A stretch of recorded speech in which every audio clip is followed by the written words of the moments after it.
The air in the dusty little depot was heavy with heat and anticipation that morning, the train's whistle still echoing across the wide plains. As the iron horse hissed and settled, its wheels screeching against steel rails, and from the passenger carriages people spilled out, farmers, mothers clutching tired children, travelling salesmen with valises, and at last, a young woman whose nervous eyes darted left and right as though the wide-open west might swallow her whole.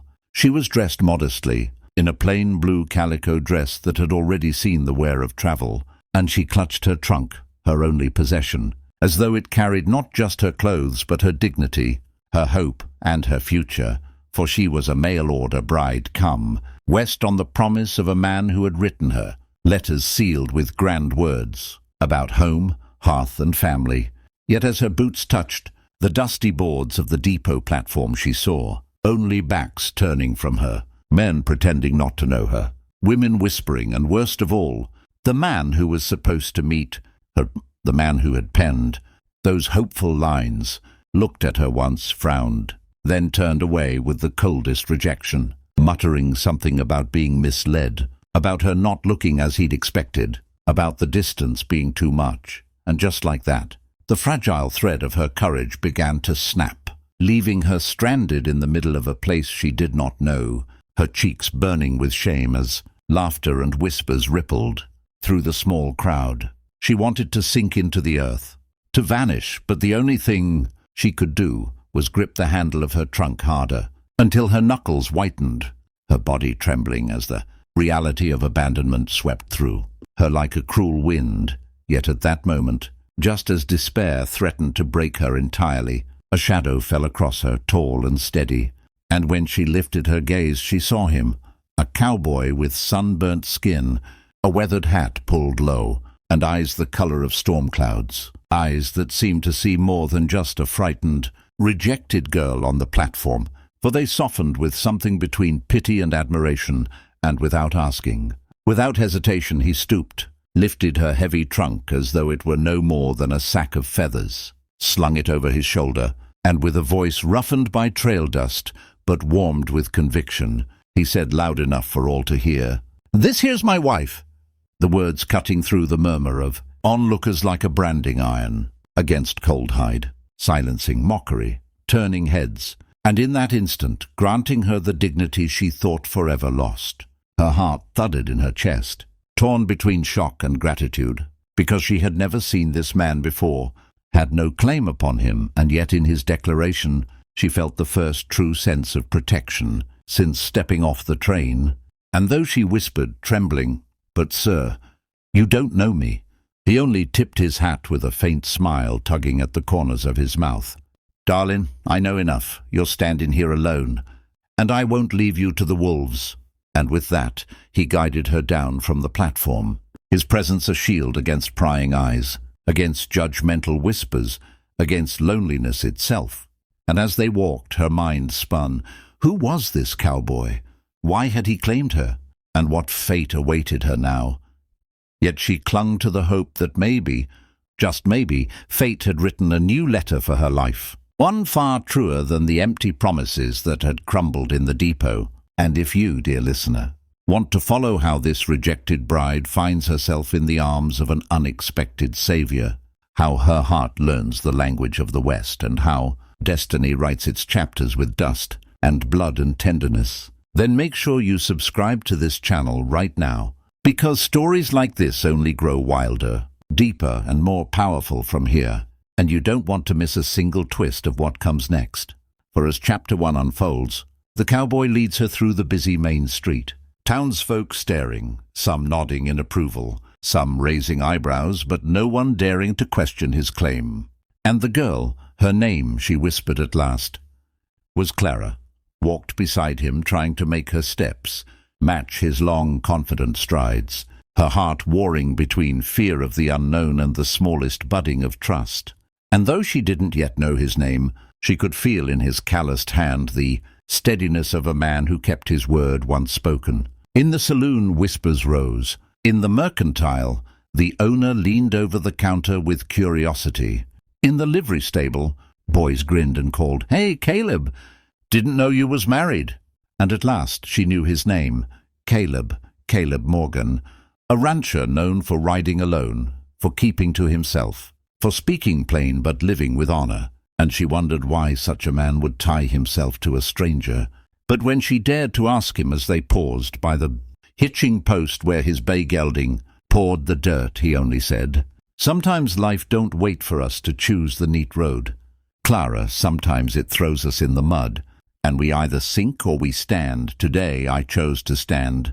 And his words lit something fierce inside her chest, because for the first time since leaving the East, she felt not like baggage discarded, but like a woman worth fighting for. And though the road ahead was unknown, her spirit began to rise with each step away from the depot, away from shame, toward a new life written under the vast and endless sky of the frontier.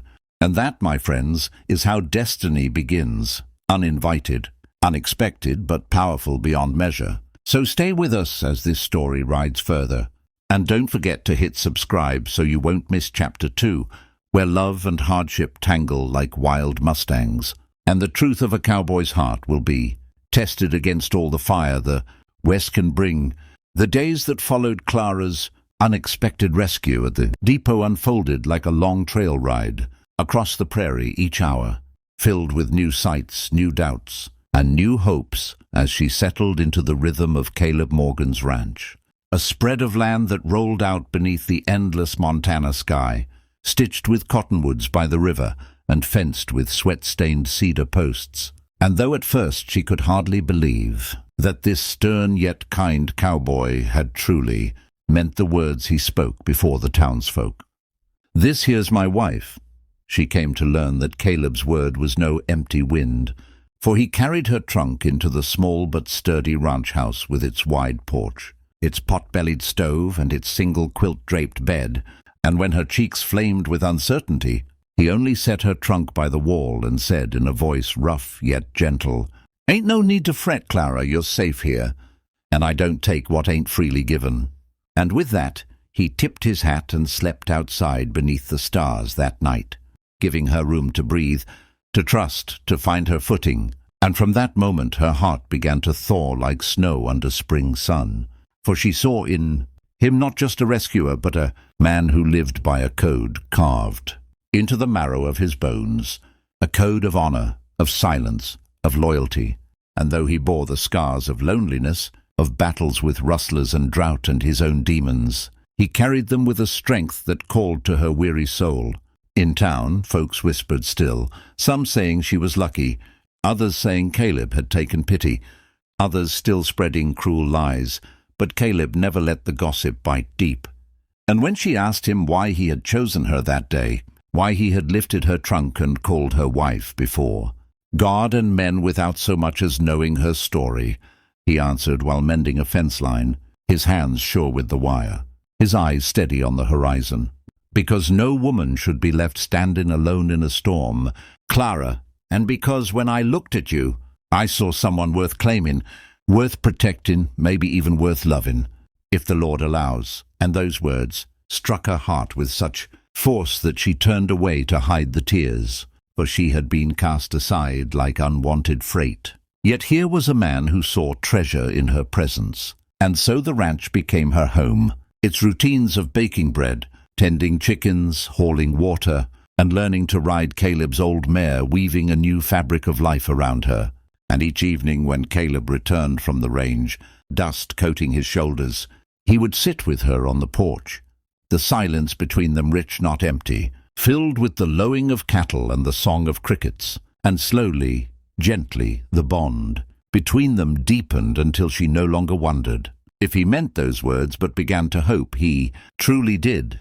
And yet, as every soul in the West knows, peace never lasts long beneath such a wild sky. Trouble came riding in the form of Jed Harlan, a rival rancher with a cruel smile and greedy eyes, who had long coveted Caleb's riverland, and who sneered when he saw Clara in town, saying loud enough for all to hear, "Guess Morgan had to buy himself a woman after all." Words that made Clara's knees weaken, but which Caleb answered not with fists nor gunfire, but with a calm, deadly steady stare that shut Jed's mouth tighter than a sprung trap. And still, the threat lingered like storm clouds on the horizon. For Jed and his crew of hired guns soon began cutting fence, running off cattle, firing shots at night, all to break Caleb's spirit. And Clara found herself thrust into the very heart of frontier survival, where a woman's courage was tested not only by her chores, but by fire, by danger, by the grit required to stand beside a man when the West itself rose against him. She took to carrying a shotgun by the door, to learning the art of pouring coffee while keeping one ear tuned for hoofbeats. And one night when Caleb rode in late, blood seeping from a gash on his arm where a bullet had grazed him, she ripped strips from her only good dress to bind him, her hands steady though her heart thundered. And in that moment she realized she had stopped being the rejected bride from the depot and had become the wife he had named, her, the partner who would not run, who would not bend, who would not allow the wolves to take what they had begun to build. Their love, unspoken at first, grew fierce in the crucible of hardship. And one dawn, when rustlers came to drive off Caleb's herd, Clara herself fired the warning shot that sent them scattering, her hair loose in the wind, her voice steady as she shouted, "This is Morgan land, and I stand with my husband." And Caleb, watching her with pride swelling in his storm-grey eyes, knew then that God himself had placed her on that depot platform for him to find, and that no trial, no rival, no storm could take her from him. Together they fought, together they prayed, together they laughed in rare sweet moments. And slowly victory came, for the law caught up with Jed Harlan, and peace returned to the range. But the greatest victory was not of land nor cattle, but of hearts. For one evening, beneath a sky aflame with sunset, Caleb took Clara's hands, calloused and work-worn now as his own, and spoke the words he had held back for months.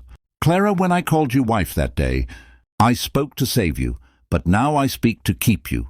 If you'll have me truly, if you'll share this life with me for all my days." And she, with tears shimmering, whispered, "I was yours from the moment you picked up my trunk." And there, in the hush of twilight, they sealed their love not with grand gestures, but with a kiss as real and as lasting as the land itself. And that, dear listener, is the power of the West, the way it takes the broken, the cast-off, the forgotten, and binds them into something stronger than iron, fiercer than fire, purer than gold. So if this story has carried you into the dust and the dawn of the frontier, if you've felt Clara's trembling hope and Caleb's steadfast strength, then don't just ride away silent. Hit that subscribe button right now, because we have more tales of cowboys and brides, of honor and love, of battles fought with grit and hearts won with tenderness, stories that will keep your spirit alive like a campfire on a cold night. And you won't want to miss the next one that rides over the horizon.